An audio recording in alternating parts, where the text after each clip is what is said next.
ఓం శ్రీ పరమాత్మనే నమః. శ్రీ పరబ్రహ్మణే నమః.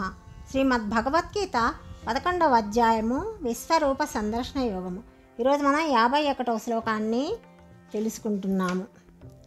భగవానుని ఆ విధముగా శాంతరూపమును చూసిన అర్జునుడు పలికిన పలుకులను సంజయుడు ధృతరాష్ట్రునితో వివరించి చెప్పటము ఈ 51వ శ్లోకంలో మనము తెలుసుకుంటున్నాము. అర్జున ఉవాచ దృష్ట్వేదం మానుషం రూపం తవ సౌమ్యం జనార్దన ఇదానీమస్మి సంవృత్తః సచేతాః ప్రకృతిం గతః. ఓ జనార్దన, మీ అతి సౌమ్యమైన మానవాకృతిని శ్యామసుందర రూపమును చూసి ఇప్పుడు నా మనస్సు కుదుటబడినది. నేను నా స్వాభావిక సహజ స్థితిని పొందితిని.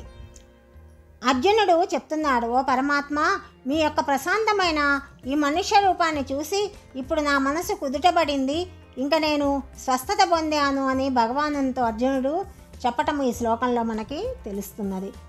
అర్జునుని యొక్క ఈ వాక్యాలు విని భగవానుడు తాను చూపించిన రూపము యొక్క మహిమ అతిశయాన్ని 2 శ్లోకాల ద్వారా వెల్లడించటము ఈ 52వ శ్లోకంలో మనం తెలుసుకుందాం.